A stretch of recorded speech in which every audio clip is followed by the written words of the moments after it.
Environment സയൻസിന്റെ class നമ്മൾ ഇന്ന് ആരംഭിക്കുകയാണ്. അപ്പോൾ നമ്മുടെ ആദ്യത്തെ കോൺസെപ്റ്റ് എന്ന് പറയുന്നത് ഇക്കോസിസ്റ്റം എന്നുള്ളതാണ്. ഇക്കോസിസ്റ്റം അതിൻ്റെ ഡിഫറെൻറ്റ് ഫോംസ് ആണ് നമുക്കിന്ന് പറയാനുള്ളത്. ഒരു ഓവർവ്യൂ എന്ന നിലയിൽ ഇന്നത്തെ ക്ലാസ് കണ്ടാൽ മതി. അപ്പോൾ ഒന്ന് ശ്രദ്ധിക്കുക. ഇക്കോസിസ്റ്റം എന്ന് പറയുമ്പോൾ നമ്മളൊരു പക്ഷേ എനിക്ക് തോന്നുന്നു 7th-ലോ 8th-ലോ ആയിരിക്കും നമ്മൾ ആദ്യമായിട്ട് ആ വാക്ക് കേൾക്കുന്നത്. ഇക്കോളജി എന്ന വാക്ക്, ഇക്കോസിസ്റ്റം എന്ന വാക്കൊക്കെ നമ്മൾ ആദ്യമായിട്ട് കേൾക്കുന്നത് സമയം എന്ന് പറയുന്നത് 7th അല്ലെങ്കിൽ 8th ക്ലാസ്സുകളായിരിക്കും. അപ്പോൾ ഇക്കോളജി എന്ന വാക്ക് ആദ്യമായിട്ട് പറയുന്നത് കാണിച്ചിരിക്കുന്ന പോലെ ജർമ്മൻ ബയോളജിസ്റ്റ് ആയിട്ടുള്ള ഹാക്കിൾ എന്ന് പറയുന്ന സയൻറ്റിസ്റ്റാണ്. ഓയിക്കോസ് എന്ന ഗ്രീക്ക് വേർഡിൽ നിന്നും ലോഗോസ് എന്ന വേർഡിൽ നിന്നാണ് ഇക്കോളജി ഡെവലപ്പ് ചെയ്യുന്നത്. ഓയിക്കോസ് എന്ന വാക്കിനർത്ഥം ഹാബിറ്റാറ്റ് അല്ലെങ്കിൽ ഹൗസ് അല്ലെങ്കിൽ പ്ലേസ് ഓഫ് ലിവിങ് എന്നൊക്കെയാണ്. അപ്പോൾ ecology means the study of our surroundings, study of the environment, study of the habitat എന്നൊക്കെ വേണമെങ്കിൽ പറയാം. ഹാബിറ്റാറ്റിനെ പറ്റിയൊക്കെ നമുക്ക് വിശദമായിട്ട് പിന്നീട് കാണാം. എങ്കിലും വാട്ട് ഡസ് ഇറ്റ് മീൻ എന്നുള്ളത് വളരെ ക്ലിയർ ആണ് ഇതിനകത്ത് നിന്ന്. What is mean by ecology എന്നുള്ളത്.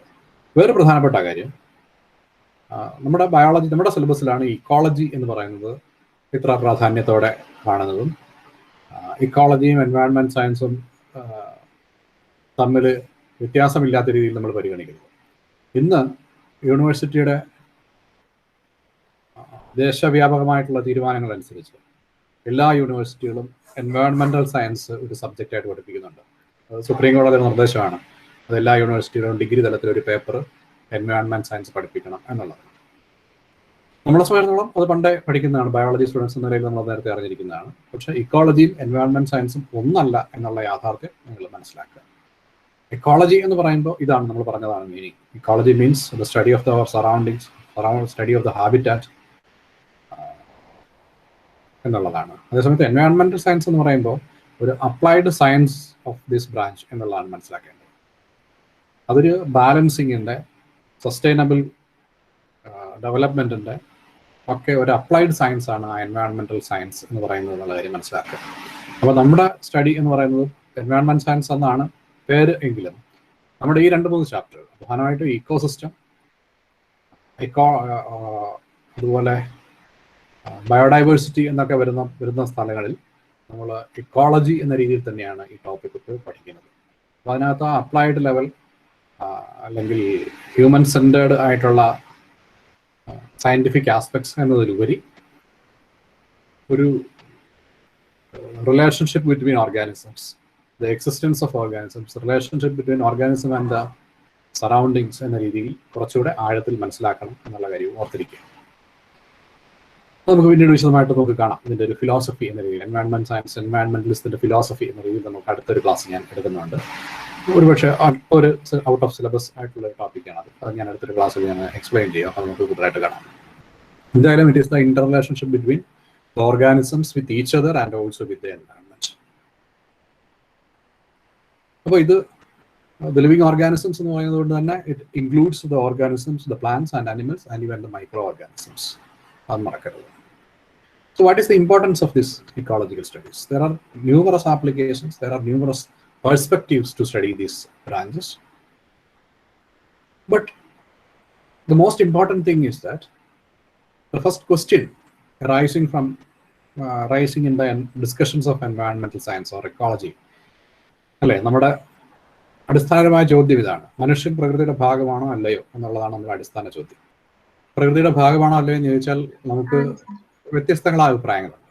പ്രകൃതിയുടെ ഭാഗമാണ് എന്ന് പറഞ്ഞാൽ പിന്നെ നമ്മൾ ഇതിനെപ്പറ്റി ബോധേഡാവേണ്ട എന്നൊരർത്ഥം അതിനകത്ത് വരും. പ്രകൃതിയുടെ ഭാഗമല്ല എന്ന് പറഞ്ഞാൽ നമ്മൾ അതിനെ നിയന്ത്രിക്കാൻ, നമ്മുടെ കൺട്രോളിൽ അതിനെ കൊണ്ടുവരാനുള്ള അവകാശം നമുക്കുണ്ടോ?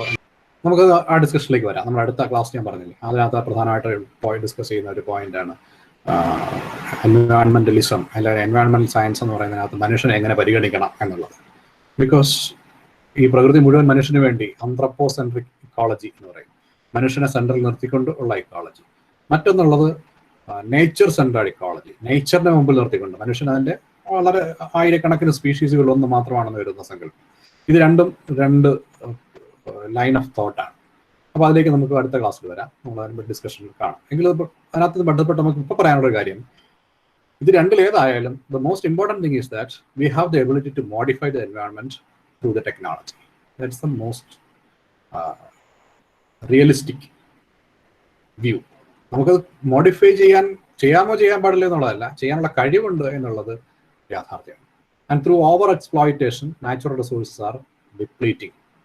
Therefore, ecology is more than just understanding of the interrelationship, but it has social, political, economic and technological dimensions. അതാണ് ഏറ്റവും പ്രധാനപ്പെട്ട കാര്യം. എല്ലാ ബ്രാഞ്ചിൽ പഠിക്കുന്നവരും, ഏത് സയൻസ് പഠിക്കുന്നവരും, ഏത് ആർട്സ് പഠിക്കുന്നവരും, കൊമേഴ്സ് പഠിക്കുന്നവരും എൻവയോൺമെന്റ് സയൻസ് പഠിക്കണം എന്ന് സുപ്രീം കോടതി തീരുമാനിക്കാനുള്ള കാരണം ഇതാണ്. It has implications in all branches of studies, all experiences of human being.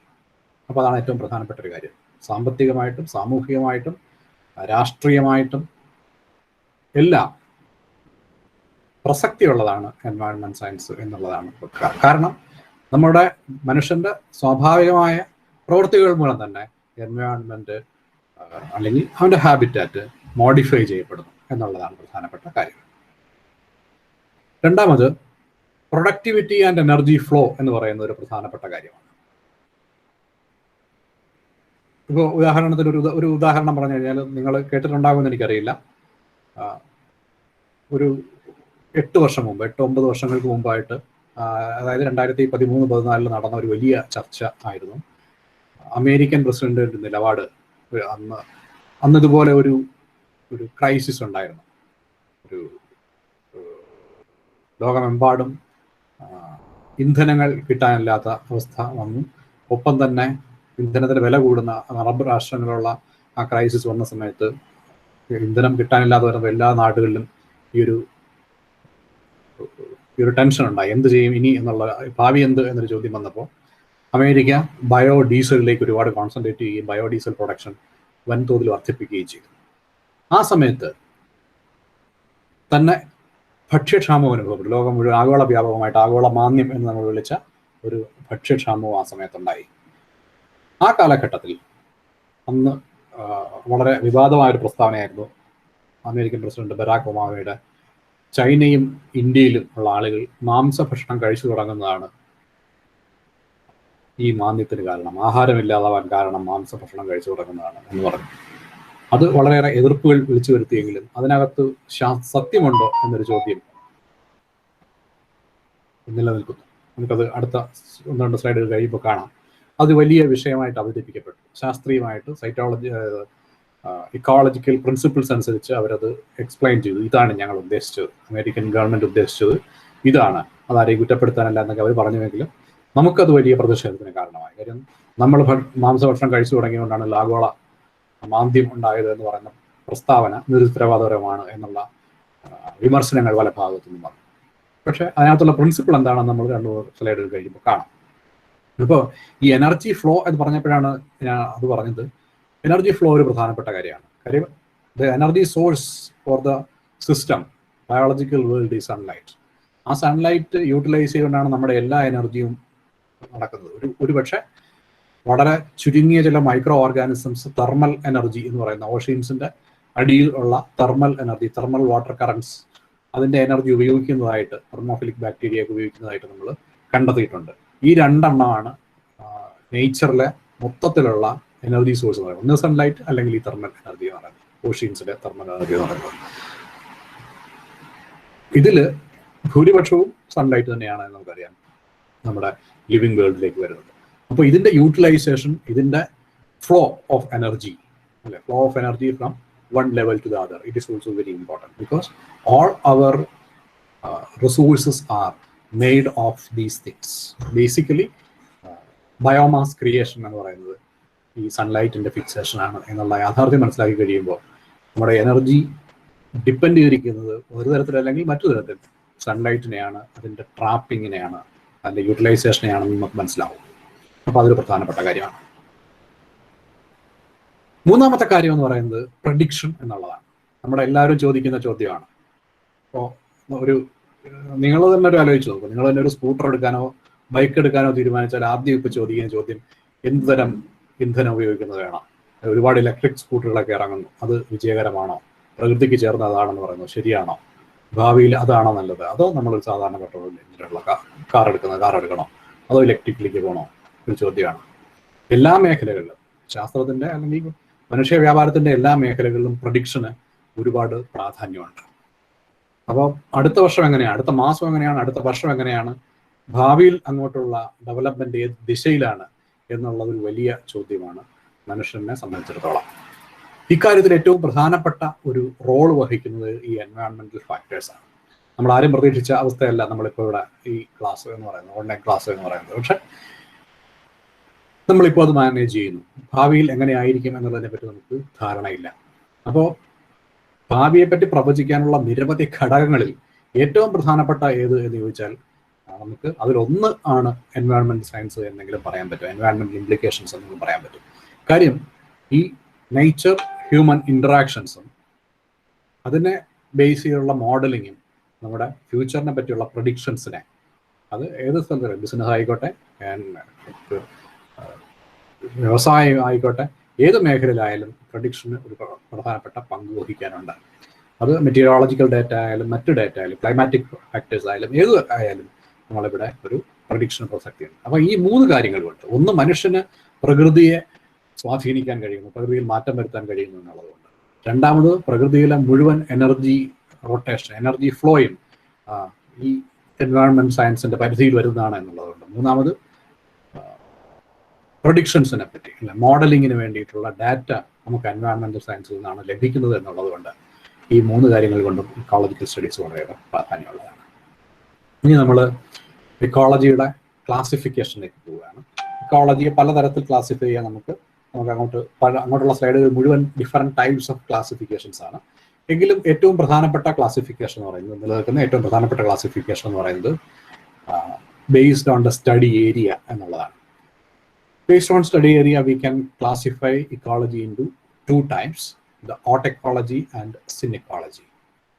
Autecology means the ecology of a species എന്നുള്ളതാണ്. ബേസിക് ഏറ്റവും ലളിതമായിട്ട് പറയാം. ഇതേ കാര്യവും വാക്കുകളും ഡെഫിനിഷൻസും പലതവണ നമ്മൾ വീണ്ടും പല ക്ലാസ്സുകളിലായിട്ട് കണ്ടുമുട്ടും.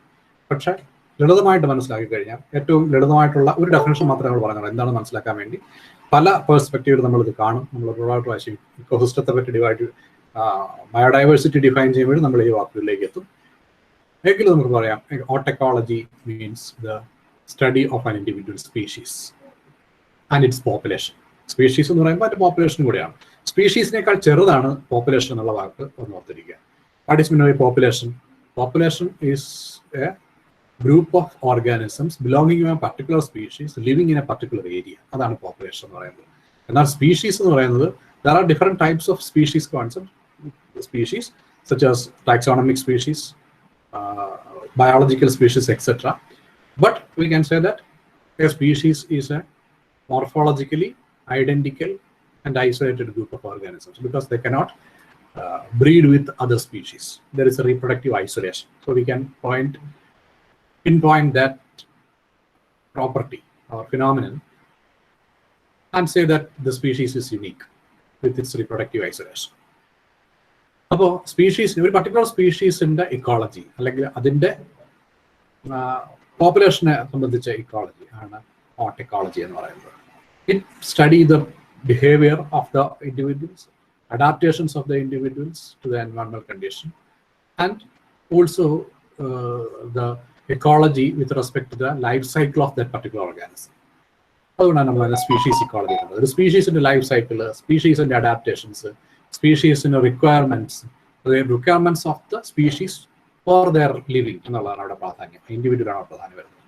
എന്നാൽ സിനെക്കോളജി എന്ന് പറയുമ്പോഴത്തേക്ക് സ്പീഷീസിന്റെ തൊട്ട് മുകളിലുള്ള തലത്തിലേക്ക് നമ്മൾ നടക്കുന്നത്. പോപ്പുലേഷനും സ്പീഷീസും കഴിഞ്ഞാൽ പിന്നെ മുകളിൽ വരുന്നത് കമ്മ്യൂണിറ്റി എന്നാണ്. What is mean by community?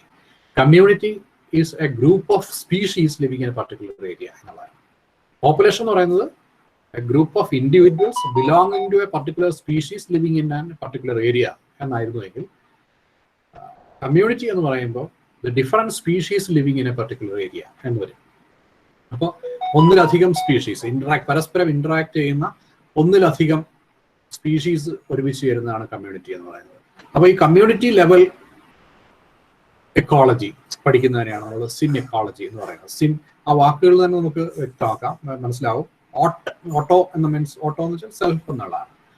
Sin എന്ന് വെച്ചാൽ സിന്തസിസ്, ഒരുമിച്ച് കൂട്ടി എന്നുള്ളതാണ്. അപ്പോൾ synecology means the study of the ecology with respect to community of that area. കമ്മ്യൂണിറ്റിയുടെ കോമ്പോസിഷൻ, ബിഹേവിയർ, ഇതൊക്കെ എൻവയോൺമെന്റുമായിട്ട് റിലേറ്റ് ചെയ്ത് പഠിക്കുന്നതിനാണ് നമ്മൾ സിൻ ഇക്കോളജി എന്ന് പറയുന്നത്. So it is also called ecology of communities. ഇത് ഫർദറായിട്ട് ഡിവൈഡ് ചെയ്തിരിക്കുന്നത് population ecology, community ecology, ecosystem ecology എന്നിങ്ങനെയൊക്കെ. പോപ്പുലേഷൻ ഇക്കോളജി നമുക്ക് വിശദമായിട്ട് കാണാൻ പിന്നീട്. പോപ്പുലേഷൻ ഇക്കോളജി എന്ന് വെച്ചാൽ സിൻ ഇക്കോളജിയുടെ ഒരു ഭാഗമാണ്.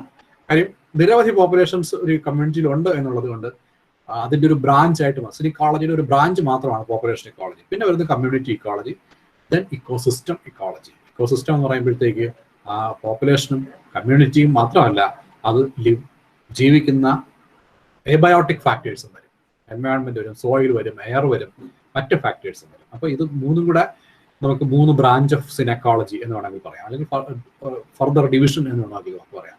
അപ്പോൾ ഓട്ടോക്കോളജിയും സിൻ ഇക്കോളജിയും വളരെ ക്ലിയർ ആയിട്ട് ലളിതമായിട്ട് മനസ്സിലാക്കിക്കൊള്ളുക. ഇതിന്റെ വളരെ കോംപ്ലിക്കേറ്റഡ് ആയിട്ടുള്ള വേർഷൻസ് നമുക്ക് അവൈലബിൾ ആണ്, അത് നമുക്ക് പിന്നീട് കാണുന്നതാണ്. ഇനി കുറച്ച് സിമ്പിൾ ആയിട്ടുള്ള ക്ലാസിഫിക്കേഷൻ ആണ് based on the environment or habitats. നമുക്ക് ഇക്കോളജിയെ aquatic ecology, terrestrial ecology, marine ecology, fresh water ecology, desert ecology എന്നിങ്ങനെ വിളിക്കാം. അത് ജസ്റ്റ് ഒന്ന് പറഞ്ഞേക്കുന്നതേ ഉള്ളൂ. Based on the environment or habitat we can first type is aquatic ecology. Aquatic ഇക്കോളജിയിൽ marine water ecology ഉണ്ട്, ഫ്രഷ് വാട്ടർ ഇക്കോളജി ഉണ്ട്.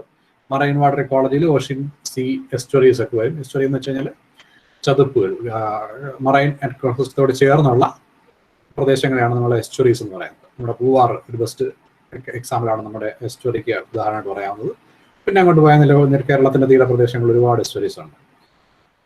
Fresh water ecology എന്ന് പറഞ്ഞാൽ ലെറ്റിക് വാട്ടർ, ലെറ്റിക് എന്ന് വെച്ചാൽ റണ്ണിങ് വാട്ടർ, സ്ട്രീംസ് ആണ്, റിവർ, സ്പ്രിംഗ്, ഇതെല്ലാം തന്നെ ഫ്രഷ് വാട്ടർ ഇക്കോളജിക്ക്. പിന്നെ ലെൻഡിക് ഇക്കോളജി എന്ന് വെച്ചാൽ ഒഴുകാത്ത വെള്ളം എന്നുള്ളതാണ് ഫ്രഷ് വാട്ടർ. ഫ്രഷ് വാട്ടർ ഇക്കോളജിയിൽ 2 ഭാഗങ്ങളാണ്, ലെറ്റിക്കും ലെൻഡിക്കും. ലെറ്റിക് എന്ന് വെച്ചാൽ ഒഴുകിക്കൊണ്ടിരിക്കുന്ന വെള്ളവും, ലെൻഡിക് എന്ന് വെച്ചാൽ കെട്ടിക്കിടക്കുന്ന വെള്ളവും.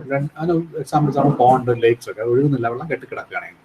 അപ്പോൾ ഇതെല്ലാം തന്നെ പോണ്ട് ഇക്കോളജി എന്ന് പറയുന്ന ഒരു ബ്രാഞ്ചാണ്. It is a branch of എൻവയോൺമെന്റൽ based on the habitat, a part of aquatic ecology. Terrestrial ecology, terrestrial ഇക്കോളജിയിലാണ് നമുക്ക് grassland ecology, forest ecology, desert ecology ഒക്കെ വരുന്നത്. നിരവധി ബ്രാഞ്ചസ് നമുക്ക് കാണാം. മൂന്നാമത്തെ ഒരു ക്രൈറ്റീരിയ ആണ് based on the advancement in the field of ecology. അതാണ് കുറച്ച് അപ്ലൈഡ് ലെവലിലുള്ള ഇക്കോളജി എന്ന് പറയുന്നത്. അത് കാരണം വെച്ചാൽ productive ecology, population ecology, community ecology, ecosystem ecology, microbial ecology, radiation ecology, pollution ecology, space ecology എന്നിങ്ങനെ ഈ പർട്ടിക്കുലർ ഏരിയ അപ്ലൈ ചെയ്തുകൊണ്ട് നമ്മൾ പഠിക്കുന്നതിനെയാണ് നമ്മൾ ഇങ്ങനെ പറയുന്നത്, അല്ലേ? ഒരു വളരെ ഉദാഹരണത്തിന് മൈക്രോബിയൽ ഇക്കോളജി എന്നൊക്കെ പറയുന്ന സമയത്ത് മൈക്രോ എൻവയോൺമെന്റ് എന്ന് തന്നെ ഒരു കോൺസെപ്റ്റ് ഉണ്ട്. അതായത് നിങ്ങൾ ഒഴുകുന്ന വെള്ളത്തിൽ അല്ലെങ്കിൽ കെട്ടിക്കിടക്കുന്ന വെള്ളത്തിൽ ഒരു കല്ല് കിടക്കുന്നുണ്ടെങ്കിൽ ആ കല്ലിന്റെ പുറത്തൊരു വഴുവഴുപ്പുള്ള കൊഴുത്ത വസ്തു ഫോം ചെയ്യുന്നുണ്ടെങ്കിൽ അതിനകത്ത് ആയിരക്കണക്കിന് കോടിക്കണക്കിന് മൈക്രോ ഓർഗാനിസംസ് ഉണ്ട്. It becomes A biofilm. Biofilm is A micro environment. So we can study that micro environment, it's interaction. അത് നമ്മുടെ പോപ്പുലേഷൻ, നമ്മുടെ കമ്മ്യൂണിറ്റിക്ക് തുല്യമായ ഒരു സ്ട്രക്ചറായിട്ട് മാറുകയാണ് ചെയ്തത്, അല്ലെ? ഒരു കല്ലിന്റെ ചുറ്റുമുള്ള ഒരു കല്ലും അതിന്റെ ചുറ്റുപാടും കൂടെ ചേർന്ന് ഒരു വ്യത്യസ്തമായ ഒരു എൻവയോൺമെന്റ് ആയിട്ട് മാറുകയാണ് ചെയ്യുന്നത്. അപ്പോൾ വളരെ ഡീപ്പാണ് മൈക്രോബിയൽ ഇക്കോളജി എന്നൊക്കെ പറയുമ്പോഴത്തേക്ക്. വളരെ ഡീറ്റെയിൽഡ് ആയിട്ടുള്ള സ്റ്റഡിയാണ്. നമ്മൾ സങ്കല്പിക്കുന്നതിനേക്കാൾ വലിയ ഒരു തലമാണ് മൈക്രോബിയൽ ഇക്കോളജിക്ക് ഉള്ളത്. കാരണം എന്ന് വെച്ചാൽ നമ്മുടെ മറൈൻ എൻവയോൺമെന്റ് ആലോചിച്ച് നോക്കാം. അവിടെ ഫോട്ടോസിന്തസിന്റെ മോർ ദാൻ 70% നടക്കുന്ന മറൈൻ എൻവയോൺമെന്റിലാണ്. അതും അവിടുത്തെ പ്ലാങ്ക്ടൺസ് ആണ്. പ്ലാങ്ക്ടൺസിൽ കൂടുതലും യൂണിസെല്ലുലാർ ആൽഗയാണ്, ഫോട്ടോസിന്തറ്റിക് ആൽഗയാണ്. അപ്പോൾ എത്രയോ നമ്മൾ സങ്കല്പിക്കുന്നതിനേക്കാൾ, ഫോറസ്റ്റ് എന്നൊക്കെ പറയുന്നതിനേക്കാൾ എത്രയോ ഇരട്ടിയാണ് പ്രൊഡക്ടിവിറ്റിയിൽ ഈ മറൈൻ പ്ലാങ്ക്ടൺസ് പ്രൊവൈഡ് ചെയ്യുന്നത് അല്ലെങ്കിൽ കോൺട്രിബ്യൂട്ട് ചെയ്യുന്നത്. ആലോചിക്കുമ്പോൾ എൻറ്റയർലി ഡിഫറൻ്റ് ആയ ഒരു പെർസ്പെക്റ്റീവാണ് നമുക്ക് അവിടെ കിട്ടുക. അപ്പോൾ എന്തെങ്കിലും ആകട്ടെ, നമുക്ക് പിന്നീട് കാണാം. എന്തായാലും all these are different branches based on the advancement in the field of ecology. So we come to the term ecosystem. നമുക്കത് ഡിഫൈൻ ചെയ്യണം, എന്താണ് എന്ന് പറയണം. The term was first proposed by A.G. Tansley in 1935. നമുക്ക് മനസ്സിലാവും ഒരുപാട് പുരാതനമായ ഒരു പഴയ വാക്കല്ല ഇത്. കാരണം മറ്റ് ബ്രാഞ്ചസ് ഒക്കെ എടുത്ത് പരിശോധിച്ച് നോക്കിക്കഴിഞ്ഞാൽ അതുമായിട്ട് കമ്പയർ ചെയ്യുന്ന സമയത്ത് വളരെ റീസെൻ്റ് ആയ ഒരു ഒറിജിനാണ് ഈ ടേമിനുള്ളത് എന്നുള്ളത്. ഇക്കോസിസ്റ്റം നിങ്ങൾ ഒരുപക്ഷെ 7ാം ക്ലാസ്സിലോ 8ാം ക്ലാസ്സിലോ കേട്ട് കാണും ഈ വാക്ക് ആദ്യമായിട്ട്. ഞാൻ ആദ്യമായിട്ട് കേൾക്കുന്ന 8ാം ക്ലാസ് പഠിക്കുമ്പോഴാണ്. 8ാം ക്ലാസ് ബയോളജി പഠിക്കാൻ തന്നെയാണ് ആദ്യമായിട്ട് ഇക്കോസിസ്റ്റം എന്ന് നമ്മുടെ ടീച്ചർ പറയുന്നതും ടീച്ചറിന് തന്നെ നമ്മൾ ഇക്കോസിസ്റ്റം എന്ന് പേരെടുക്കുന്നത് 8ാം ക്ലാസ്സിലാണ്. അപ്പോൾ ടാൻസിൽ ഡിഫൈൻ ചെയ്തിരിക്കുന്നത് system resulting from the interaction of all living and non living factors of the environment എന്നാണ്. ഒരു സിസ്റ്റമാണ് എന്നുള്ളതാണ് ആദ്യം മനസ്സിലാക്കുന്നത്. സിസ്റ്റം എന്ന് വെച്ചാൽ ഡൈനാമിക് ആണ്. അതാണ് ഏറ്റവും പ്രധാനപ്പെട്ട ഒരു പോയിന്റ്. സിസ്റ്റം എന്ന് പറയുമ്പോൾ അതിനകത്ത് ഇന്ററാക്ഷൻസ് ഉണ്ട്. നിലനിൽക്കുന്ന ഒരു സിസ്റ്റമാണ്. പരസ്പരം ഇന്ററാക്ട് ചെയ്യുന്നു, പരസ്പരം ഷെയർ ചെയ്യുന്നു. അതേ സമയത്ത് ആ സിസ്റ്റം നിലനിന്ന് പോകാനുള്ള ഒരു ബാലൻസിങ് അതിനകത്ത് ഇൻവോൾവ് ആണ് എന്നുള്ളതാണ് പ്രധാനപ്പെട്ട കാര്യം. So this is A system resulting from the interaction of the all living organisms and also the environment, non-living factors. അപ്പോൾ ഒരു പ്രദേശത്തെ ഒരു സിസ്റ്റമാണ്. അത് പ്രദേശത്തിനോ സ്ഥലത്തിനോ കാലത്തിനോ വലിയ പ്രസക്തിയില്ല. ആ സിസ്റ്റത്തിനാണ് പ്രസക്തി എന്നുള്ള കാര്യം മനസ്സിലാക്കുക. കാര്യം വെച്ചാൽ മഴ പെയ്ത് ജൂൺ മാസത്തിൽ ആദ്യം മഴ പെയ്ത് ഒഴുകി തുടങ്ങുന്ന ഒരു അരുവിയിൽ അടുത്ത 3 മാസത്തേക്ക് മാത്രം നിലനിൽക്കുന്ന ഒരു ഇക്കോസിസ്റ്റം ഡെവലപ്പ് ചെയ്യും. അത് കഴിയുമ്പോഴത്തേക്ക് നശിച്ചു പോകും, അല്ലെ? അതൊരു റണ്ണിങ് വാട്ടറിന്റെ ഇക്കോസിസ്റ്റം ആണ്. അവിടെ പ്രൊഡ്യൂസേഴ്സ് ഉണ്ട്, കൺസ്യൂമേഴ്സ് ഉണ്ട്, നമ്മൾ പറയുന്ന എല്ലാ സിസ്റ്റം ഉണ്ട്. ഇപ്പോൾ എനർജി ഫ്ലോ ഉണ്ട്, മെറ്റീരിയൽ സൈക്ലിംഗ് ഉണ്ട്. ഒരു സിസ്റ്റം അവിടെ ഡെവലപ്പ് ചെയ്യാണ്. അത് എത്ര നാളത്തേക്ക് എക്സിസ്റ്റ് ചെയ്യാനും അതൊരു സിസ്റ്റമാണ്. അപ്പോൾ ബയോളജിക്കൽ ഇക്കോസിസ്റ്റത്തിന് എക്സാമ്പിളാണ് ഈ പറഞ്ഞത്. അപ്പോൾ ആ സിസ്റ്റത്തിനാണ് പ്രാധാന്യം. അത് എവിടെ എത്ര വ്യാപ്തിയിൽ ഉണ്ട് എന്നുള്ളതിനല്ല എന്നുള്ള യാഥാർത്ഥ്യം നമ്മൾ മനസ്സിലാക്കണം. നേരത്തെ നമ്മളത് ഒരു റിലേഷനുമായിട്ട് സ്പേസുമായിട്ട് റിലേറ്റ് ചെയ്തായിരുന്നു നമ്മൾ സങ്കല്പിക്കുന്നത്. പക്ഷേ ഇപ്പോൾ അങ്ങനെയല്ല നമ്മുടെ സങ്കല്പം. നമ്മുടെ സങ്കല്പത്തിൽ ആ സിസ്റ്റത്തിനാണ് പ്രസക്തി. ലളിതമായിട്ട് ഒന്നുകൂടെ പറഞ്ഞു കഴിഞ്ഞാൽ, അടുത്ത കാലത്തുള്ള എഴുതപ്പെട്ട ഒരു പുസ്തകത്തിൽ ഞാൻ വായിച്ചു, നിങ്ങളുടെ കട്ടലിനടിയിൽ ചിലന്തി വല കെട്ടുകയും അവിടേക്ക് പക്ഷികൾ വന്ന് വീഴുകയും ചിലന്തിയോടെ ജീവിക്കുകയും ചെയ്യുന്നുണ്ടെങ്കിൽ അവിടെ ഒരു ചെറിയ ഇക്കോസിസ്റ്റമായിട്ട് വരിക. ഇക്കോസിസ്റ്റം കാണാൻ വേണ്ടി, ഇക്കോസിസ്റ്റം എന്ന് പറയുമ്പോൾ നമ്മുടെ മനസ്സ് വരുന്നത് പോണ്ട് ഇക്കോസിസ്റ്റം, പല ലെയേഴ്സ് ഉള്ള ഒരു പോണ്ട്. നമ്മൾ പോണ്ടിൽ പോയാലേ നമുക്ക് ഇക്കോസിസ്റ്റം കാണാം. അങ്ങനെയൊന്നുമില്ല. ഒരു ഗ്ലാസ്സിലെ വെള്ളം ഒരാഴ്ച നിങ്ങൾ മാറ്റാതെ വെച്ചാൽ അവിടെ ഒരു സിസ്റ്റം ഡെവലപ്പ് ചെയ്യും. പ്ലാങ്ക്ടൺസ് ഡെവലപ്പ് ചെയ്യും. അത് ഭക്ഷിക്കാൻ വേണ്ടി കാണാൻ പറ്റാത്ത തരത്തിലുള്ള ജീവികൾ അവിടെ ഉണ്ടാവും. അത് അഴുകി കഴിയുമ്പോൾ അവിടെ ബാക്ടീരിയ ഡെവലപ്പ് ചെയ്യും. അങ്ങനെ ഒരു സിസ്റ്റം അവിടെ ഡെവലപ്പ് ചെയ്യും. അപ്പോൾ സ്പേസോ ടൈമോ അല്ല പ്രസക്തമായത്, അവിടുത്തെ എക്സിസ്റ്റൻസ് ആണ്, ആ സിസ്റ്റമാണ്. അത് എത്രത്തോളം ഇന്ററാക്ഷൻസ് അങ്ങോട്ടും ഇങ്ങോട്ടും നടക്കുന്നു എന്നുള്ളതാണ്. പരസ്പരം ഇന്റർ കണക്റ്റഡ് ആയിരിക്കുന്നു എത്രത്തോളം എന്നുള്ളതാണ് ആ സിസ്റ്റത്തിന്റെ സ്ഥിരത നിർണ്ണയിക്കുന്ന പ്രധാനപ്പെട്ട കാര്യം. പിന്നെ ഇക്കോസിസ്റ്റത്തിൽ എന്തൊക്കെയുണ്ട് എന്ന് ചോദിച്ചാൽ, it consist of the biological community that occurs in some area and the physical and chemical factors, അല്ലേ? ബയോളജിക്കൽ സിസ്റ്റം അതിനെ അഫക്റ്റ് ചെയ്യുന്ന physical and chemical factors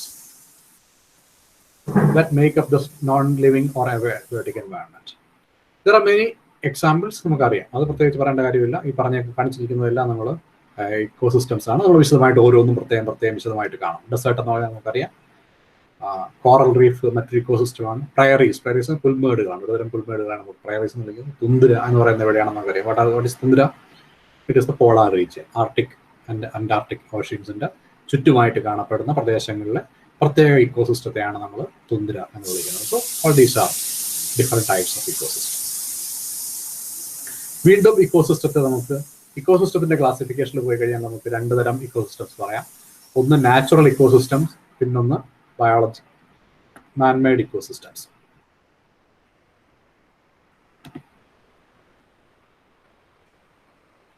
natural ecosystem വെച്ചാൽ നാച്ചുറൽ ആയിട്ടുണ്ടായി വന്ന, ഇവോൾവ് ചെയ്ത് വന്ന ഇക്കോസിസ്റ്റമാണ് എന്ന് പറയുന്നത്. അപ്പോൾ സ്വാഭാവികമായിട്ടും വേണമെന്നുണ്ടെങ്കിൽ നമുക്ക് കുഴപ്പിക്കുന്ന ചോദ്യങ്ങൾ ചോദിക്കാം. ഒരു പാറമട അവിടെ ഒരു വെള്ളം കെട്ടിക്കിടന്ന് ഒരു പോണ്ടായിട്ട് മാറുന്നു, അത് നാച്ചുറൽ ഇക്കോസിസ്റ്റം ആണോ മാൻമെയ്ഡ് ഇക്കോസിസ്റ്റം ആണോ എന്ന് ചോദിച്ചാൽ ഞാൻ കുഴഞ്ഞു പോകും, അല്ലേ? പക്ഷെ നമുക്കത് പറയാം, അവിടെ നാച്ചുറൽ പ്രോസസ്സ് വഴിയാണ് ഇക്കോസിസ്റ്റമായി മാറിയത്. അതുകൊണ്ട് തന്നെ അതൊരു നാച്ചുറൽ ഇക്കോസിസ്റ്റം ആണ്. കാര്യം നമ്മൾ കുഴിയെ ഉണ്ടാക്കിയുള്ളൂ, നമ്മൾ ഇക്കോസിസ്റ്റം ഉണ്ടാക്കിയിട്ടില്ല. പാറ പൊട്ടിച്ച് നമ്മൾ കുഴി ഉണ്ടാക്കി കൊടുത്തു, അവിടെ നാച്ചുറൽ ആയിട്ട് ഇക്കോസിസ്റ്റം ഡെവലപ്പ് ചെയ്തതാണ്. പക്ഷെ അവിടെ നമ്മൾ വെള്ളം കെട്ടി നിർത്തി, കൃത്രിമമായിട്ട് വെള്ളം കെട്ടി നിർത്തി മീൻ വളർത്തൽ തുടങ്ങുകയാണെങ്കിൽ കുറെ കഴിയുമ്പോൾ അതൊരു ഇക്കോസിസ്റ്റമായിട്ട് മാറും. അപ്പോൾ ഒരു മാൻമെയ്ഡ് ഇക്കോസിസ്റ്റം ആകും.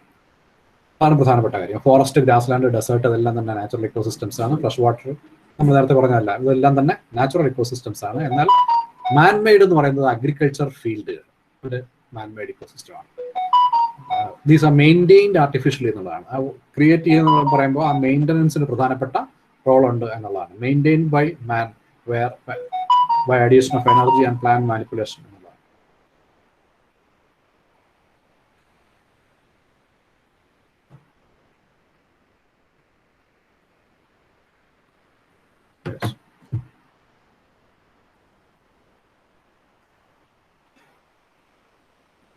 അപ്പോൾ ഇക്കോസിസ്റ്റം എന്ന് പറയുന്നത് മാൻമെയ്ഡ് ഉണ്ട്, നാച്ചുറൽ ഉണ്ട്. ഇനി എന്തൊക്കെയാണ് കമ്പോണൻസ് ഓഫ് ഇക്കോസിസ്റ്റം എന്ന് പറയുന്നത്? അപ്പോൾ ഇക്കോസിസ്റ്റത്തെ പറ്റി നമ്മൾ ഇതുവരെ പറഞ്ഞ കാര്യങ്ങളൊക്കെ ഒരു സൈഡിലേക്ക് വെച്ചേക്കുക.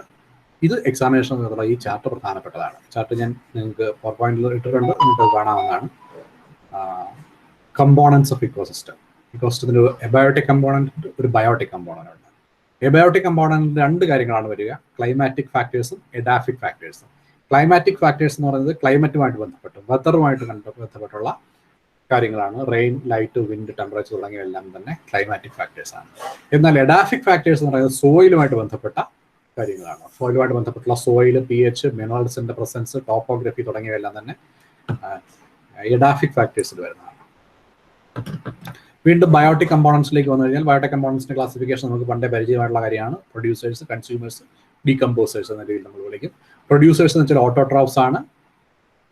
Autotrophs means preparing their own food utilising the light energy. Consumers എന്ന് വെച്ചാൽ പ്രൊഡ്യൂസേഴ്സിനെ ഡിപ്പെൻഡ് ചെയ്തിരിക്കുന്ന പ്രൈമറി ലെവലോ സെക്കൻഡറി ലെവൽ കൺസ്യൂമേഴ്സ് അല്ലെങ്കിൽ ടെർഷ്യറി ലെവൽ കൺസ്യൂമേഴ്സ് നമുക്കറിയാം. Decomposers are saprophytes. Saprophytes means they decompose the biological organic material and release into inorganic forms എന്നുള്ളതാണ്.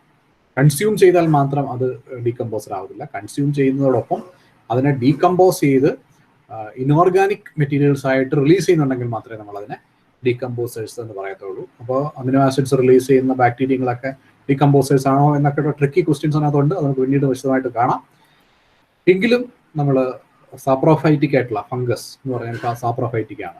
Saprophytic bacteria എന്ന് പറയുന്നത് സാപ്രോഫൈറ്റ് ആണ്. അപ്പോൾ അതിനെയൊക്കെ നമ്മൾ ഡീകമ്പോസേഴ്സ് ആണെന്ന് പറയുന്നത്. ഡീകമ്പോസിംഗ് ലെവലിൽ ഡീനൈട്രിഫിക്കേഷൻ വരെ പോകണോ, നൈട്രോജനസ് കമ്പോണൻസിന് റിലീസ് ചെയ്താൽ ഡീകമ്പോസർ ആകുമോ എന്നൊക്കെയുള്ള കാര്യങ്ങളൊക്കെ പറ്റി എത്ര വിശദമായിട്ടുള്ള കാര്യങ്ങൾ നമ്മൾ പിന്നീട് കാണും. നമുക്ക് അന്നേരം ഡിസ്കസ് ചെയ്യാം. വീണ്ടും കൺസ്യൂമേഴ്സ് നമ്മൾ primary consumers, secondary consumers, tertiary consumers, quaternary consumers എന്നൊക്കെ പറയുന്നു. അവിടെയും ഒരുപാട് ട്രിക്കി ക്വസ്റ്റ്യൻസ് ഉണ്ട്. ഒരു പർട്ടിക്കുലർ ഓർഗാനിസം പ്രൈമറി ആയിട്ട് മാറുന്നോ സെക്കൻഡറി ആയിട്ട് മാറുന്നോ എന്ന് ചോദിച്ചു കഴിഞ്ഞാൽ, ഇപ്പോൾ പാമ്പിനെയും തവളയും തിന്നുന്ന ഒരു ജീവി പ്രൈമറി കൺസ്യൂമർ ആണോ സെക്കൻഡറി കൺസ്യൂമർ ആണോ എന്നൊക്കെ നമുക്ക് വേണമെങ്കിൽ ചോദിക്കാം. മനുഷ്യൻ ഇത് ഏത് ലെവൽ വരുമെന്ന് ചോദിച്ചാൽ മനുഷ്യൻ എല്ലാ ലെവലിലും വരും. മനുഷ്യവർഗം മൊത്തത്തിലെടുത്ത് നോക്കി കഴിഞ്ഞാൽ ഈ പ്രൈമറി കൺസ്യൂമർ തൊട്ട്, അതായത് വെജിറ്റേറിയൻ സാധനങ്ങൾ തൊട്ട് അങ്ങേയറ്റത്തുള്ള ടെർഷ്യറി കൺസ്യൂമേഴ്സിന് വരെ കൺസ്യൂം ചെയ്യുന്ന ഒരു ഓർഗാനിസം ആണ് ഹ്യൂമൻ സ്പീഷീസ്. അതുപോലെ നിരവധി സ്പീഷീസ് നമുക്ക് കാണാൻ പറ്റും. ഇതൊന്നും തെറ്റാണെന്ന് നമുക്ക് പറയാൻ പറ്റത്തില്ല. എങ്കിലും നമ്മുടെ ട്രെൻഡ് നോക്കിക്കഴിഞ്ഞാൽ നമ്മൾ പ്രൈമറി കൺസ്യൂമേഴ്സിന്റെ കൂട്ടത്തിൽ പെടുത്താവുന്നതാണ്. കാരണം നമ്മൾ ഒന്നുകിൽ വെജിറ്റേറിയൻ ആയിരിക്കും, അല്ലെങ്കിൽ തൊട്ടടുത്ത ട്രോഫിക് ലെവലിൽ വരുന്നവയായിരിക്കും കഴിക്കുന്നത്. പശുവോ ആടോ കോഴിയോ ഒക്കെ ആണെന്നില്ല. അതിന് മുകളിലോട്ട് വരുമ്പോൾ നമ്മൾ അപൂർവമായിട്ട് കഴിക്കാറുള്ളൂ. അതിന് മുകളിലോട്ടുള്ളതിനൊക്കെ വളരെ അപൂർവമായിട്ട് കഴിയുള്ളൂ. ഹയർ ലെവലിലേക്ക് വരുമ്പോഴത്തേക്ക് ടെർഷ്യറി കൺസ്യൂമേഴ്സിനെ മനുഷ്യൻ ഭക്ഷിക്കുന്ന അവസ്ഥ എന്ന് പറഞ്ഞാൽ വളരെ ചുരുക്കം ചില പ്രദേശങ്ങളിൽ ചില ആളുകൾ മാത്രം റെസ്ട്രിക്ട് ചെയ്തിരിക്കുന്നതാണ് കാണാം. അപ്പോൾ അതൊരു ട്രെൻഡ് എന്ന് നമുക്ക് ഇവിടെ പറയാവുന്നതേ ഉള്ളൂ. പക്ഷേ ഇതിലേത് ശരി എന്നത് തെറ്റ് എന്നുള്ള ചർച്ചകൾക്കൊന്നും യാതൊരു പ്രസക്തിയില്ല. പ്രകൃതിയിൽ കാണപ്പെടുന്ന ഒരു പ്രതിഭാസം എന്ന് മാത്രമേ ഉള്ളൂ. അപ്പോൾ നമ്മൾ ഈ കമ്പോണൻസിനെ ഓരോന്നായിട്ട് കാണുകയാണ്. Abiotic components. എബയോട്ടിക് കമ്പോണൻസ് എന്ന് പറഞ്ഞാൽ എന്താണ്? ഈ ഇക്കോസിസ്റ്റത്തെ ബാധിക്കുന്ന പ്രധാനപ്പെട്ട എല്ലാ കാര്യങ്ങളും നോൺ ലിവിങ് ആണെങ്കിൽ ആ സിസ്റ്റത്തിന്റെ ഭാഗമായിട്ട് വരുന്ന എല്ലാ കമ്പോണൻസിനെയും നമുക്ക് എബയോട്ടിക് എന്ന് പറയാം. ബയോട്ടിക് ഒറിജിൻ അല്ലാത്ത എല്ലാം എബയോട്ടിക് കമ്പോണൻസ് ആണ്. നോൺ ലിവിങ് ആയിട്ടുള്ള physical components, chemical components, energy എല്ലാം അതിനകത്ത് വരും. അപ്പോൾ അതിനകത്ത് വരുമ്പോൾ physical chemical factors that influence living organisms in land ecosystem, aquatic life zones, and these abiotic factors. ഏറ്റവും പ്രധാനപ്പെട്ട ഒരു കാര്യം എന്ന് വെച്ചാൽ abiotic ഫാക്ടേഴ്സിൽ നമുക്ക് രണ്ട് തരത്തിലുള്ള ഫ്ലോ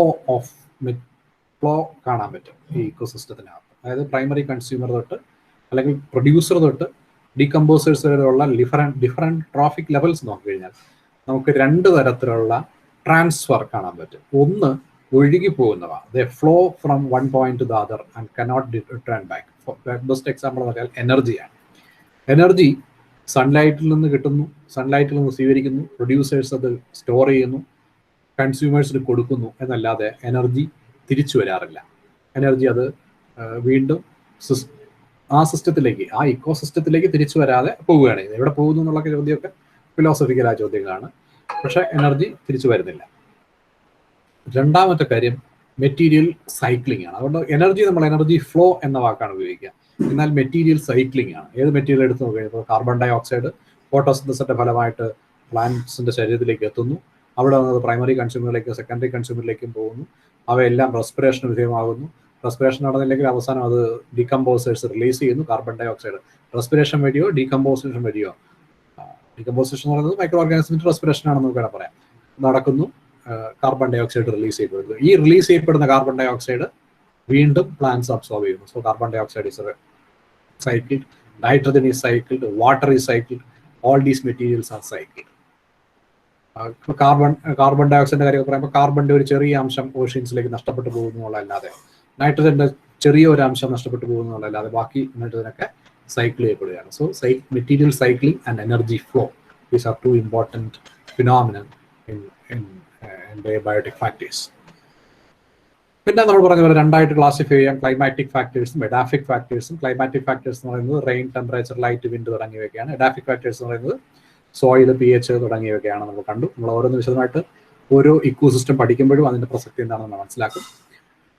ബയോട്ടിക് ഫാക്ടേഴ്സിൽ വരുന്ന സമയത്ത് അവിടെയാണ് നമ്മൾ വിശദമായിട്ട് പഠിച്ചു തുടങ്ങുന്നത്. ബയോട്ടിക് ഫാക്ടേഴ്സ് വരുന്ന സമയത്ത് all the living things that directly or indirectly affect the ecosystem are components of the biotic factors of the ecosystem. ഉദാഹരണത്തിന് ഇപ്പോൾ ഒരു പക്ഷികൾ, ദേശാടന പക്ഷികൾ വന്ന് കുറച്ച് നാൾ കൂടുകൂട്ടി ബ്രീഡിങ് നടത്തി തിരിച്ചു പോകുന്നു. അത് ആ ഇക്കോസിസ്റ്റത്തിന്റെ ഭാഗമാണെന്ന് വെച്ചാൽ നിസ്സംശയം പറയാം ആ ഇക്കോസിസ്റ്റത്തിന്റെ ഭാഗമാണ്. നമ്മുടെ കായലുകളിലെ, നമ്മുടെ എസ്റ്ററീസിലെ പ്രധാനപ്പെട്ട ഒരു ഫാക്ടറാണ്, ബയോട്ടിക് കമ്പോണന്റ് ആണ് ഈ ദേശാടന പക്ഷികൾ എന്ന് പറയുന്നത്, മൈഗ്രേറ്ററി ബേർഡ്സ് എന്ന് പറയുന്നത്. കാര്യം അവ അവിടെ വരുന്നു, അവിടുത്തെ ഭക്ഷണം കഴിക്കുന്നു, അവിടെ ഡിഫിക്കേഷൻ നടത്തുന്നു, അവിടുത്തെ ന്യൂട്രിയൻറ്റ്, സോയിലിന്റെ ന്യൂട്രിയൻറ്റ് വാല്യൂ കൂട്ടുന്നു, ഫിഷ് പോപ്പുലേഷനെ സഹായിക്കുന്നു, കുറെ അവിടെ ചത്തു വീഴുന്നു, തിരിച്ചു പറന്നു പോകുന്നു. So it contribute to the ecosystem. So അതുകൊണ്ടാണ് നമ്മൾ ഡെഫിനേഷൻ പറഞ്ഞത്, all the living things that directly or indirectly affect the ecosystem are considered as biotic factors. These biotic factors interact with other living organisms and physical environment can also be limiting factors. നമ്മൾ നേരത്തെ പറഞ്ഞ ഒരു കാര്യം ഉള്ളത്, ഈ material സൈക്ലിങ്ങും energy ഫ്ലോയും ഒരു ഇക്കോസിസ്റ്റത്തിൽ പലപ്പോഴും limiting ആയി മാറും. കാരണം വെച്ചാൽ കാർബൺ ഡൈ ഓക്സൈഡിന്റെ അളവ് പലപ്പോഴും ഒരു ഗ്രാസ് ലാൻഡിൽ ലിമിറ്റിംഗ് ആയിട്ട് മാറാറുണ്ട്. വിശദമായിട്ട് കാണാം പിന്നീട്. അതുപോലെ വാട്ടർ ഒരു ലിമിറ്റിംഗ് ഫാക്ടറായിട്ട് മാറും. എത്ര സസ്റ്റൈനബിൾ ആയിട്ടുള്ള എൻവയോൺമെന്റ് എന്ന് പറഞ്ഞാലും ഫിസിക്കൽ ഫാക്ടേഴ്സ് പലപ്പോഴും ലിമിറ്റിംഗ് ആയിട്ട് മാറും. ഇനി ഇടതൂർന്ന് വളരുന്നൊരു കാട്, അവിടെ വളത്തിനോ വെള്ളത്തിനോ ഒന്നും ലിമിറ്റേഷൻ ഇല്ല എന്നുണ്ടെങ്കിൽ സൺലൈറ്റ് ലിമിറ്റിംഗ് ആയിട്ട് മാറും. So one or other factor will balance the growth എന്നുള്ളതാണ് ഏറ്റവും പ്രധാനപ്പെട്ട കാര്യം. അപ്പോൾ ഈ നോൺ ലിവിങ് എബയോട്ടിക് ഫാക്ടേഴ്സിന്റെ ഒരു പ്രധാനപ്പെട്ട സവിശേഷത അതിന് ലിമിറ്റിംഗ് ആയിട്ട് മാറാം എന്നുള്ളതാണ്. അതുപോലെ തന്നെ ലിവിങ് ഓർഗാനിസംസും പലപ്പോഴും ലിമിറ്റിംഗ് ആയിട്ട് മാറാറുണ്ട്. For example diseases, predators, all kinds of interactions between organisms can become limiting. അപ്പോൾ ബയോട്ടിക് ഫാക്ടേഴ്സും പലപ്പോഴും ലിമിറ്റിംഗ് ആയിട്ട് മാറാറുണ്ട്. എങ്കിലും ഏറ്റവും പ്രധാനമായിട്ട് നമുക്ക് പറയാവുന്നത് എന്താണ്, എബയോട്ടിക് ഫാക്ടേഴ്സ് ആണ് ലിമിറ്റിംഗ് ആയിട്ട് മാറുന്നത് എന്നാണ്. ഇനി മേജർ കമ്പോണൻസ് എന്തൊക്കെയാണ്? നമ്മൾ പറഞ്ഞ കാര്യങ്ങൾ തന്നെയാണ്. Producers, primary consumers, secondary consumers, ഇതൊക്കെയാണ് പ്രധാനപ്പെട്ട കമ്പോണൻസ്. അതിലെന്താണ് പ്രൊഡ്യൂസേഴ്സ്, എന്താണ് പ്രൊഡ്യൂസേഴ്സ്, എന്താണ് അവയുടെ റോള് തുടങ്ങിയ കാര്യങ്ങളൊക്കെ നമുക്ക് ജസ്റ്റ് ഒന്ന് നോക്കാം. ഇതേ കാര്യങ്ങളിലേക്ക് നമ്മൾ വീണ്ടും വരും. കാരണം നമ്മൾ ഓരോ ഇക്കോസിസ്റ്റവും പ്രത്യേകമായിട്ട് പഠിക്കുന്നുണ്ട്. കാരണം ഗ്രാസ് ലാൻഡ് ഇക്കോസിസ്റ്റം പറയുമ്പോൾ ഈ വിശദവിവരങ്ങൾ കാര്യമായിട്ട് പിന്നീട് നമ്മൾ പറയും. എങ്കിലും നമ്മൾ തൽക്കാലം ഇതൊന്ന് നോക്കുകയാണ്. പ്രൊഡ്യൂസേഴ്സ്, കൺസ്യൂമേഴ്സ് എന്തൊക്കെയാണെന്ന് നമുക്ക് നോക്കാം. പ്രൊഡ്യൂസേഴ്സ് എന്ന് പറഞ്ഞാൽ എന്താണ്? അറിയാത്ത കാര്യങ്ങളൊന്നുമില്ല, പുതിയ കാര്യങ്ങളൊന്നുമല്ല. They are self-feeders because they prepare their own food. Yes, so the producers are the source of all food in the ecosystem. ലാൻഡിൽ നോക്കിക്കഴിഞ്ഞാൽ ഗ്രീൻ പ്ലാന്റ്സ് ആണ്, അല്ലെങ്കിൽ ഫോട്ടോസിന്തറ്റിക് പ്ലാന്റ്സ് ആണ് പ്രൊഡ്യൂസേഴ്സ് എന്ന് പറയാം. ഫ്രഷ് വാട്ടർ അല്ലെങ്കിൽ മറൈൻ ഇക്കോസിസ്റ്റത്തിൽ ആൽഗെ, ഡിഫറെന്റ് പ്ലാങ്ക്ടൺസ് നമ്മൾ പറഞ്ഞു, planktons ആണ് മേജർ പ്രൊഡ്യൂസേഴ്സ് എന്ന് പറയാൻ പറ്റും.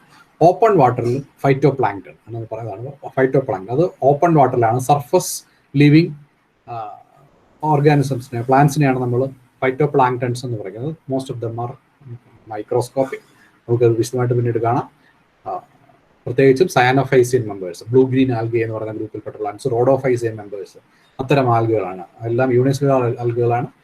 ദേ live on the surface of the water അവയാണ് പലപ്പോഴും പ്രൊഡ്യൂസേഴ്സ് ആയിട്ട് നമ്മൾ കണക്കാക്കുന്നത്. Most of the producers capture sunlight to make carbohydrates, നമുക്കറിയാം. രണ്ടാമത്തെ കമ്പോണൻസ് എന്ന് പറഞ്ഞാൽ കൺസ്യൂമേഴ്സ് ആണ്, അഥവാ കൺസ്യൂമേഴ്സ് നമ്മൾ ഹെറ്ററോട്രോപ്സ് എന്നാണ് വിളിക്കുക. What is the meaning of heterotroph? Heterotroph നമ്മൾ കേട്ടിട്ടുണ്ട് പലപ്പോഴും. ഹെറ്ററോ മീൻസ് ഡിഫറെൻറ്റ് കൈൻഡ്സ് എന്നാണ്. Heterotrophs means different kinds of living, feeding എന്നുള്ള അർത്ഥം. മീനിങ് അങ്ങനെയാണ് വരുന്നത്. പക്ഷെ അങ്ങനെയല്ല നമ്മൾ മനസ്സിലാക്കേണ്ടത്. ഓട്ടോട്രോപ്സ് എന്ന് പറയുന്നത് ഫോട്ടോസിന്തസിസ് വഴി സ്വയം ആഹാരം പ്രിപ്പയർ ചെയ്യാൻ കഴിയുന്ന ഓർഗാനിസംസ് ആണ്. അപ്പോൾ അങ്ങനെ എല്ലാത്തിനെയും നമ്മൾ പറയുന്നത് ഹെറ്ററോട്രോപ്സ് എന്ന വാക്ക് ഉപയോഗിച്ചാണ്. അപ്പോൾ ഹെറ്ററോ എന്ന മീൻസിന് ഓഫ് ഡിഫറെൻറ്റ് കൈൻഡ്സ് എന്നാണ് അർത്ഥമെങ്കിലും ഹെറ്ററോട്രോപ്സ് എന്നുകൊണ്ട് വാക്കുകൊണ്ട് നമ്മൾ ഉദ്ദേശിക്കുന്നത് ഓട്ടോട്രോപ്സ് അല്ലാത്തവയെല്ലാം എന്നാണ്. അതുകൊണ്ടാണ് നമ്മൾ പാരസൈറ്റ്സിനെയും സാപ്രോഫൈറ്റ്സിനെയും കൂടെ ചേർത്തുകൊണ്ട് ഹെറ്ററോട്രോപ്സ് എന്ന വാക്ക് ഉപയോഗിക്കുന്നത്. രണ്ട് കാറ്റഗറിയാണ് വരുന്നതുകൊണ്ടാണ്. അപ്പോൾ കൺസ്യൂമേഴ്സ് എന്ന് പറയുന്നത് എല്ലാം ഹെറ്ററോട്രോപ്സ് ആയിരിക്കും. ദെൻ പ്രധാനപ്പെട്ട കാര്യം, ദേ depend the producers for their nutrient and energy requirements എന്നുള്ളതാണ്. അപ്പോൾ നമുക്ക് ഫർദർ ക്ലാസിഫിക്കേഷൻ പറയാം. Primary consumers, those depend on the producers for their source of food. Then secondary consumers, which depend on the primary consumers. Tertiary consumers, which are carnivorous animals.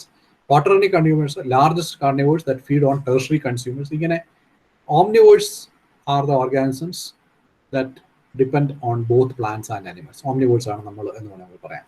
Appo so these are the different kinds of consumers. Then decomposers, last biotic factor decomposer നമുക്കറിയാം. പ്രധാനമായിട്ട് അതിനകത്ത് വരുന്നത് ഫംഗസുകളാണ്. Fungi ഗ്രൂപ്പിനെ തന്നെ നമ്മൾ saprophytes അല്ലെങ്കിൽ ഡീകമ്പോസറിന്റെ group എടുത്താണ്. And there are different biodegrading components such as bacteria, മറ്റ് ഓർഗാനിസംസ് എല്ലാം തന്നെ ഡീകമ്പോസേഴ്സ് ആണ്. അപ്പോൾ ഓർത്തിരിക്കേണ്ട ഒരു കാര്യം എന്ന് വെച്ച് കഴിഞ്ഞാൽ ലാസ്റ്റ് ലെവൽ കൺസ്യൂമേഴ്സ് എന്ന് പറയുന്നത് പലപ്പോഴും ഈ ചത്ത് കിടക്കുന്ന ജീവികളെ ഭക്ഷിക്കുന്നവ എന്ന അർത്ഥത്തിലല്ല ഡീകമ്പോസേഴ്സ് ഉദ്ദേശിക്കുന്നത്. അവ സ്കാവഞ്ചേഴ്സ് എന്നറിയപ്പെടുന്ന ഗ്രൂപ്പാണ്. മിക്കവാറും ഒരു ടെർഷ്യറി ലെവൽ കൺസ്യൂമേഴ്സ് ഒക്കെ ആയിരിക്കും. പക്ഷേ ഡീകമ്പോസേഴ്സ് എന്ന് പറയുമ്പോൾ ഡീഗ്രേഡ് ചെയ്യുന്ന മൈക്രോ ഓർഗാനിസംസ് ആണ്. There are types of bacteria and fungi, specialised consumers that recycle organic material which release the energy from matter from the organic world to the inorganic system. They do this by breaking down the organic material, dead organic material, and release the energy and matter also to the environment. So there are different cycles, such as hydrological cycle, carbon dioxide cycle, nitrogen cycle, and energy flow from the producers to the last level of decomposers. And there are food chains, food webs, their interactions, all these things we will see in the next class.